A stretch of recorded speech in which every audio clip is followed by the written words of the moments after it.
There is something inherently infuriating about seeing images or video of the houses of the ultra-wealthy. Unfairness is something that we as humans have evolved to feel deeply, and in a world where we have mega mansions filled with countless rooms that will never be used or lived in, at the same time that millions around the world are starving and homeless, that feeling is pretty easy to trigger.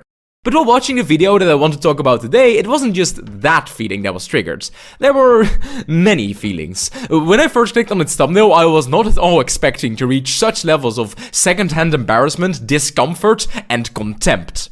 The video in question is a house tour uploaded on the popular YouTube channel ProducerMichael. This channel is all about giving glimpses to us simple-minded peasants of the excessive glamour and luxury of the uber wealthy. If you want to see some stupidly expensive bullshit, this is the place for you.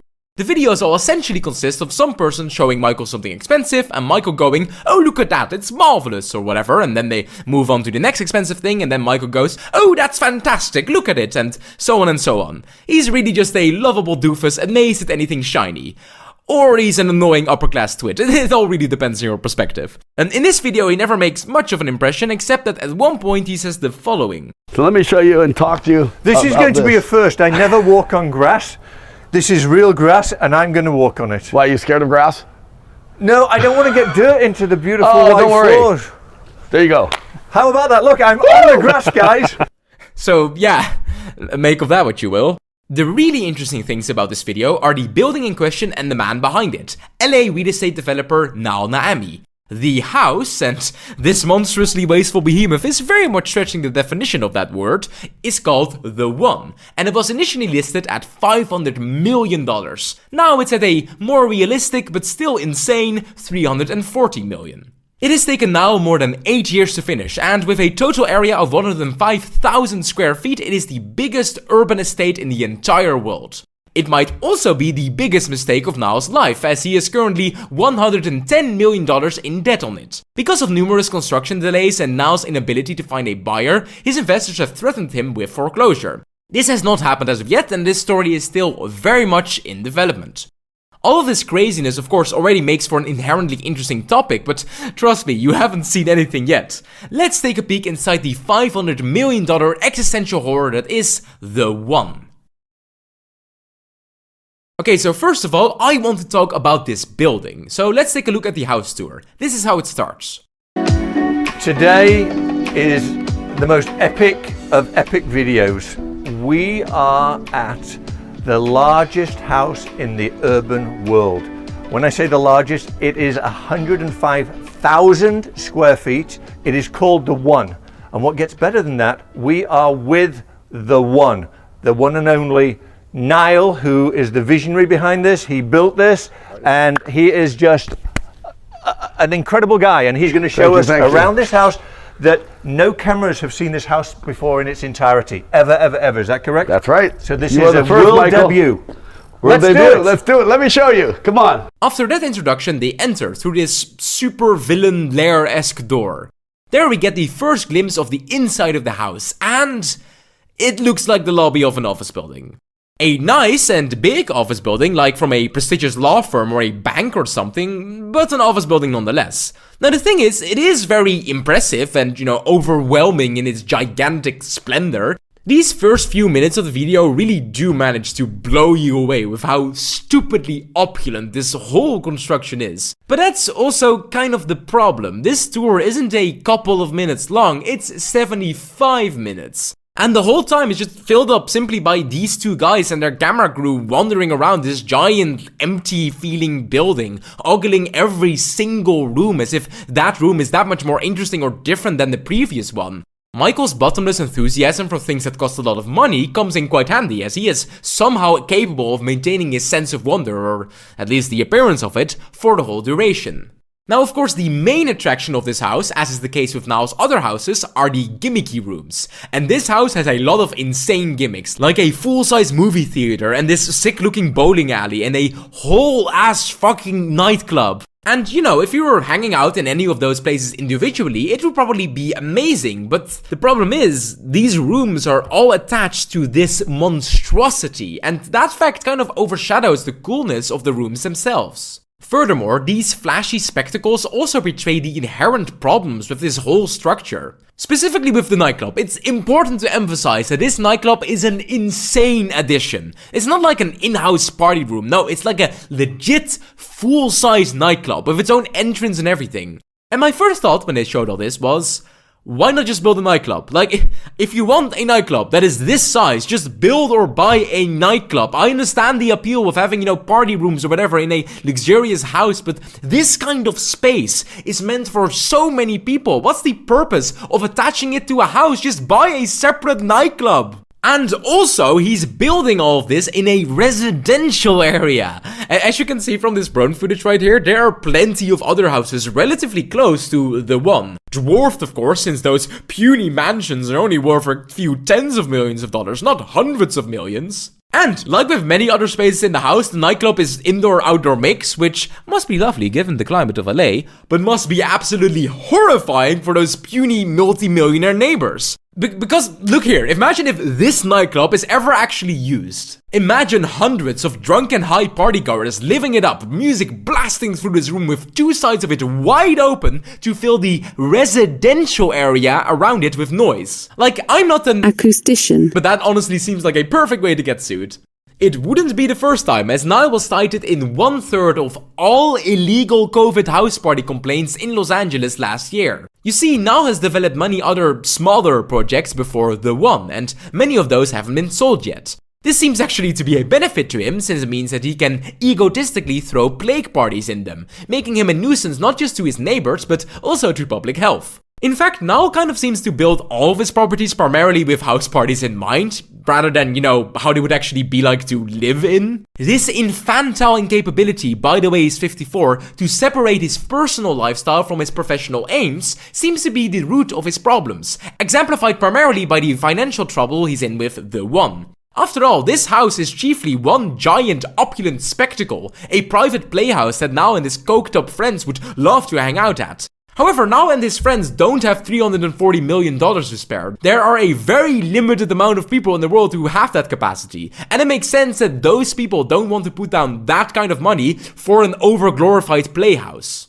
And it is important to keep in mind that large parts of the house are, unlike the bowling alley or nightclub, not gimmick rooms. They're the bedrooms, the kitchens, the hallways, the living rooms, the office rooms, rooms that are there because, after all, this is supposed to be a house for someone to actually live in. And all of those rooms, almost all, are what I'll call default stylish. As in, they're all clearly competently designed with the sheer cost of it all radiating from every element. But that default stylishness, it's kind of to be expected. If you're going to throw such a stupid amount of money at this project, competently designed high-end rooms are a minimum requirement. And, I know nothing about luxury mansions or whatever, but to me this all feels empty and uninspired. There's just too many rooms and they're all just big and impersonal. I don't imagine how you could ever comfortably live in a place like this. It would be like having an entire resort or hotel to yourself, which of course would be cool for a while, but you could never really feel at home.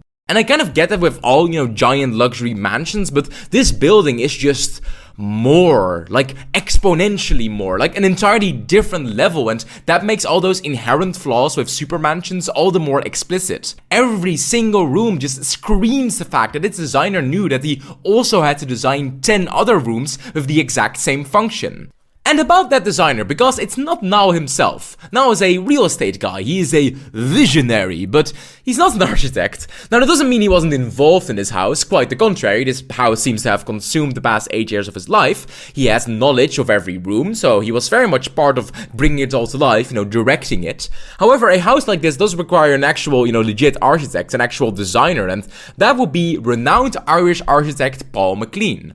McLean has designed many of Nile's other projects. When looking at those projects as well as the one and comparing those to stuff found on McLean's website, it becomes clear that McLean is very much behind the look and feel, the actual houseness of these projects.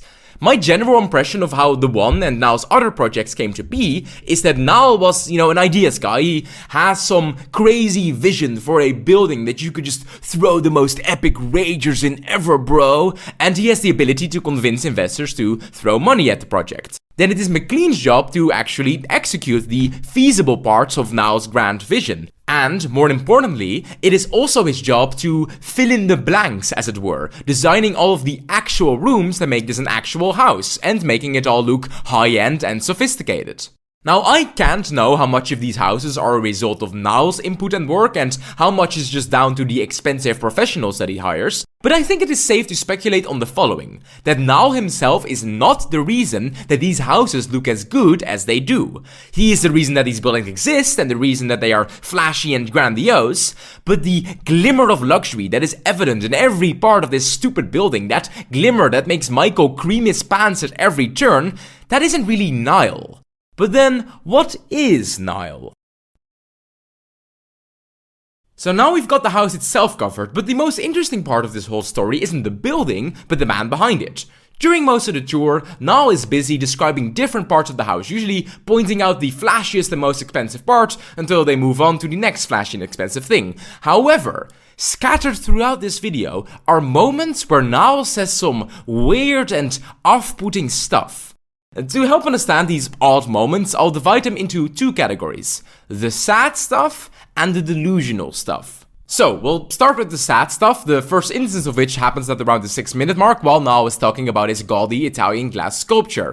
This artist was nice enough to make this for us, and because they wanted to be involved in the one, but it's turned into something so much more because my ex-wife, I'm just getting divorced, unfortunately. It was a whirlwind relationship. I met her during COVID and it didn't work out, but maybe it will still at the end, I don't know. But this is a charity that we have called Wings of Angels, and this is gonna help children in third world countries through the arts, because she is a well-known actress and singer in Argentina, and she came from a very tough life in Cordoba, and she wants to be part of the solution of changing the world. And one of the ways we're going to do this here is through this charity, Wings of Angels, and it's going to build housing and schools for third world country children to learn through acting and through singing. That's remarkable. That's remarkable. So, in the span of about 40 seconds, Nile throws a lot of information at us, from talking about the sculpture to the first ever mention of his ex-wife that he apparently married and divorced within the span of a year, and then about how he, his ex-wife, and this hyper-expensive sculpture will together somehow help end child poverty. It's quite a whirlwind. It was at this moment that the video really started to intrigue and disturb me a little, because who is this guy? You know, why is he talking about his ex? This video is just supposed to be about a fancy building, right? If you thought that that's the only time Nile would mention his ex, guess again. I never, and I'll show you, you know what, I'll show you the theater. Where is the theater? Wait, it's very hard, it's very hard to see this because my ex that I met 8 months ago, I married, it didn't work out because she's from Argentina, she doesn't listen to me, blah, blah, blah, blah. But it's still hard to see because we were like soulmates, like deeper connection that you could ever imagine. So it's hard to watch the music video I directed with her, but you should see it. We're in the theater, we should see it. God, it's actually fucking wild to me that the guy behind the biggest, dumbest house ever is this much of an unstable, heartbroken wreck. Anyway, the sad moments don't just come in the form of unprompted ramblings about his ex-wife, they also occur whenever Nile is asked a question. Nile, how does it feel to sit here now that it's almost complete? Honestly? Yeah. Can you cuss? Sure, we can bleep it. Exhausting. I can imagine. I mean, like really, really, the most exhausting that you could ever imagine. Okay, so that by itself wouldn't necessarily be that weird, since, you know, working for 8 years on a massive project would of course be an exhausting task. But what's interesting and very telling is what he decides to randomly add a minute later. But I want to say, it's exhausting, but the only thing keeping me going is I have a girl coming in tomorrow, so that's making me happy. Okay, so that's just very sad. And it highlights also how sad the part before is, because the first time that Nile is asked a question about his feelings about this whole project, he gives a distinctly negative response. And throughout the whole rest of this tour, Nile will never once express some, deeper, positive, emotional connection to this building. Something you might expect would exist between a visionary and the biggest, most significant thing he has ever created. His commentary never goes beyond pointing at specific aspects of the building that he can show off. But when when it comes to the totality of this project that has consumed the past 8 years of his life, he admits to caring way more about some random hookup he'll have tomorrow. Another deeply sad moment happens later on. Wow, spectacular, Nile. You must be so proud of yourself for achieving this. You know what? I will be proud as soon as all this happens. Michael, still bedazzled by the grandeur of it all, asks Nile the second deeper and more personal question of the video. And from the way that he phrases this question, you must be proud for achieving this. It's clear that, to Michael, this is a self-evident truth. After all, Nile so obviously deserves to feel pride for achieving this Herculean feat. But Nile's response is a couple seconds of silence, followed by a rejection. No, I will be proud. This house, this giant project I just finished after 8 years, the reason that you are here filming and watching me, this is not enough to make me proud. No, I need more. I need something external, something removed from this exhausting, real, material structure, something somehow grander. And as soon as all this happens, only then I will be proud. And what is all this that he refers to? What does Nile think will make him proud? Okay, so now it's time to get into the delusional stuff. So, during the tour, Nile occasionally makes reference to some exciting plans that he hasn't revealed yet. It kind of makes you wonder what Nile considers to be more interesting and special than, the insane mega mansion that they're walking through. But what do I know, My curiosity was further piqued by one of the funniest and just most ridiculous things that he says during the entire video. What would you say is your most favorite part of the house? It's a great question. There's so many, but I will tell you, I've been asked that before at a Univision interview, and it's hard to say now because I haven't given it away. But my favorite parts of this house is the house's ability to change the world. That's my favorite part. Okay, so first note that, again, when asked a deeper question about his feelings regarding his project, he fails to say anything meaningfully positive that relates to any physical, real part of it. This reinforces to me this impression of a disconnect between Nile and his creation. The house itself is not important. What is important to Nile is this grand notion of its ability to change the world. But what exactly is that narcissistic delusion referring to? Well, beforehand there were already some small, absolutely revolutionary elements that Nile explains, like these plastic flowers. This is an elevator, I'm assuming. Elevators, I think there's 6 elevators. Six elevators. I'm a big developer. I have built a lot of houses, no houses like this, but I've learned over time that we really need to start sustaining and trying to do things where we don't just waste. So this is one thing that we found. All of my flowers are artificial, but you could never tell. Right, I thought they were real. Yep. I just think it's great that literally 5 seconds before he starts talking about sustainability, literally 5 seconds before he said the words 6 elevators. So, yeah. And by the way, after this clip, I was assuming that he would, talk about more bullshit, greenwashed parts of his house to pretend that it's not all just one big monument to waste and excess, but he actually just doesn't. Like, he never brings up sustainability again. As far as I can tell, it's just the fucking plastic flowers. But Nile doesn't just want to save the planet, he also wants to take on sexism. How? Well, it's, I'll just let him explain. I try to do everything to turn everything around. Like, I know, and unfortunately in LA, I know a lot of the dudes are scumbags here, and I'm gonna change that. I'm gonna turn all the dudes into good people. How are you gonna do that? One of the things I'm gonna do is I'm gonna set them on their feet. So check out what I did here. So this is a his and her bath, right? This is the community bath. So this is the her side. This is the toilets, and this is the sinks. And see these plates right here? That's for a monitor, right? And then if you come into the his side, After you. Can you believe these are the urinals, and I'm gonna have cameras here looking at the guys. You're gonna have cameras? Cameras looking at the guys putting the image in the girls' bathroom. Out of the box thinking. That's a normal thing like a guy would do. Now I'm thinking like the girl. So for most of the weird shit that Nile says and does, I can come up with this neat little explanation and then piece together a narrative. But honestly, my only explanation for this shit is simply that Nile is a perverted maniac. Okay, those are our little aperitifs of delusion, but luckily enough we get a main course in the form of an additional video of Nile explaining exactly how this large building will change the world. And it's incredibly uncomfortable to watch. It starts out like this. Nile is with me today because we're going to talk to him, and basically he said a few things in the house tour that spanked my curiosity, and who better to explain it than Nile?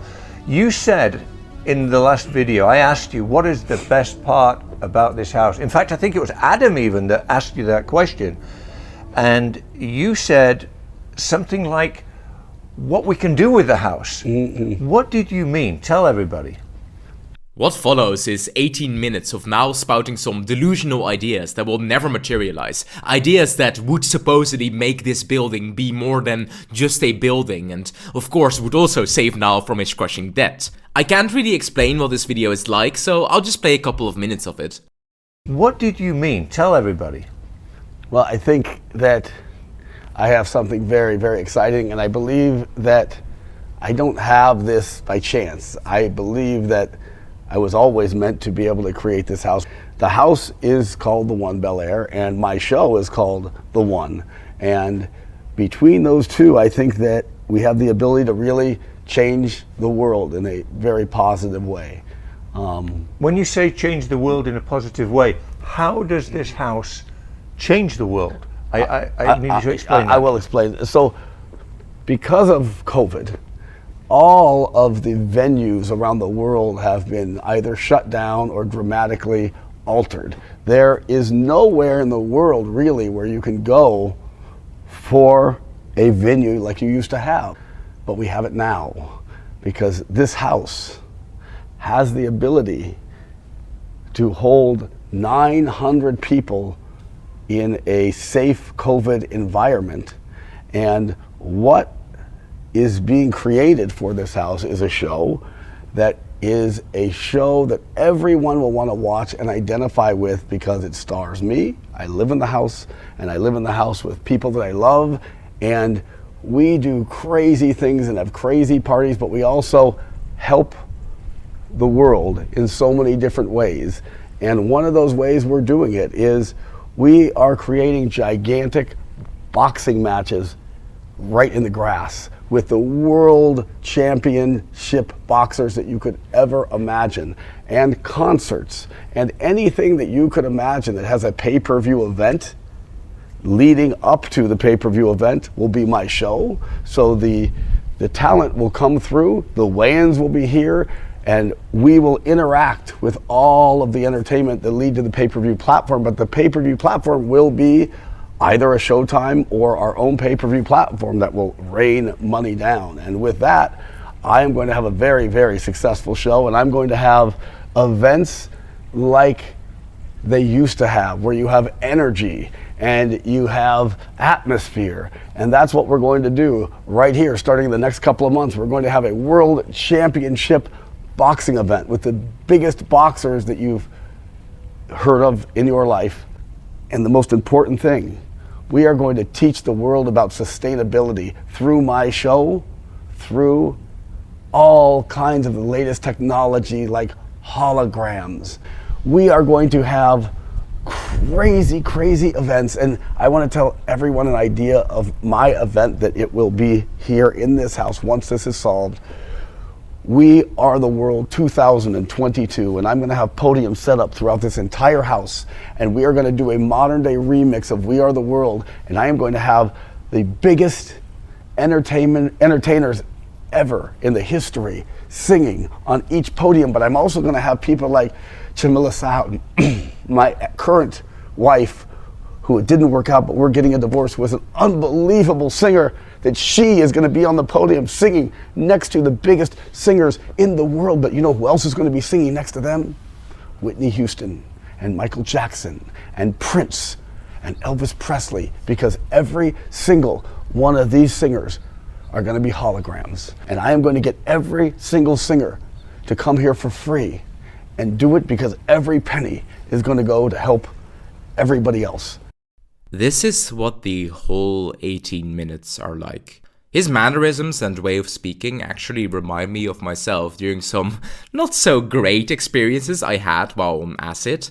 I don't think that's a coincidence, by the way. These ideas are definitely drug-fueled, with the drug of choice probably being coke instead. But I distinctly recognize the way that he stumbles through listing these grandiose but obviously empty ideas, these megalomaniacal conceptions that, when he thought of them, must have felt so grand and inspiring and somehow capable of solving your problems through their splendor, somehow capable of filling some void or justifying some personal failing. And I recognize the discomfort and shame when these once so intoxicatingly wonderful seeming ideas fall apart when you try to put them into words at some later point in a desperate attempt to vindicate these ideas and thereby the supposed solutions that they offer to your problems. Vindicate them by trying to share them with another person, but as you hear yourself speak banal and unimpressive nonsense, you feel the crushing weight of reality setting in as you realize that it was all built on nothing.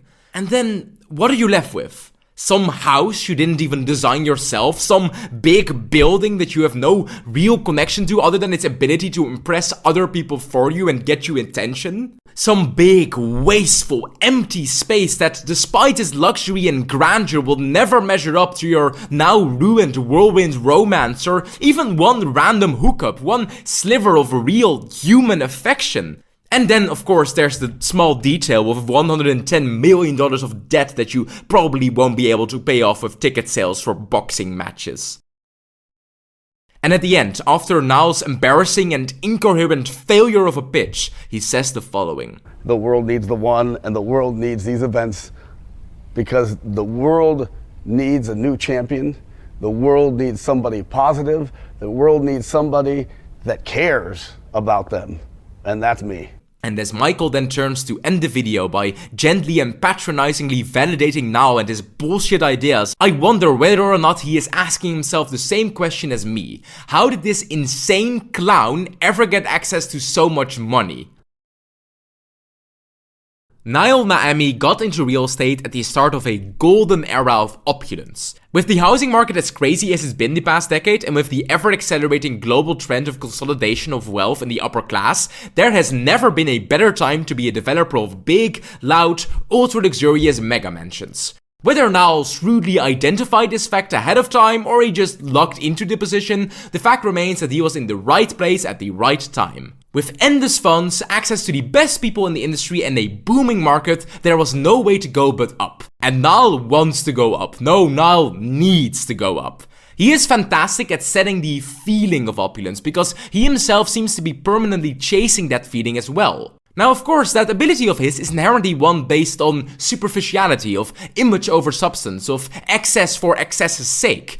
But that is exactly what this cancerous outgrowth of the market called for. It hungered for the most luxurious and unrestrained expressions of extreme wealth to satisfy the egos of the modern aristocracy. And Nile, with his creative lunatic mind and matching narcissism, was a perfect vessel for this hunger, someone who could tap into that desire. But that desire, like so many others, is ultimately unsatisfiable, leading to ever crazier projects, ever bigger and more, and that eventually led to the logical conclusion that is the one, the most, largest, biggest ever.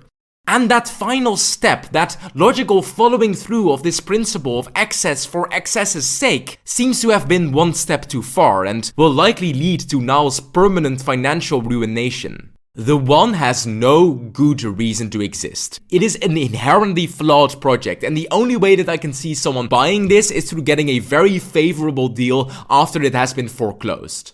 And I think that some part of Nile knows that, or rather it is a self-evident truth that he desperately tries to run away from. The delusional and pathetic man that we see in this video, someone who believes that he was meant to build this house, who claims that his house will change the world, is a man who has been completely consumed by his own ego. And I think that it got to this point because of a toxic contradiction within Nile. On the one hand, he is disconnected from this physical structure that is the result of his project. The glimmering and luxurious halls and rooms that they walk through in the video are glimmering and luxurious because of the labor of others. Nile commissioned it, but it is not a true artistic reflection of himself. On the other hand, Nile identifies himself strongly with this building. This building is the one, and Nile is the one who made it happen. That is how he must see himself, as the creme de la creme, as the man behind the pinnacle of modern opulence and excess. The continuous house parties that he throws in his buildings seem to be desperate affirmations of an identity that is built on opulence.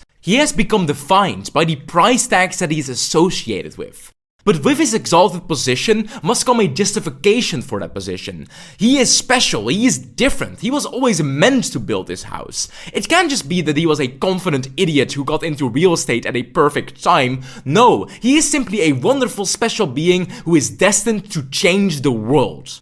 And I think that there is a clash between his narcissistic identification with the one and the reality of his disconnect with the building itself, and of course the looming dark cloud of financial destruction associated with it. And as a response to this clash, he turns to self-delusion. He tries to insert himself into this project again, so that his vanity can finally have a material justification. He tries to tack on these bullshit ideas about charity and sustainability and his show about him having awesome parties that everyone will want to watch and fucking boxing matches, and all these things are superficial nonsense, but superficial nonsense is all that Nile knows.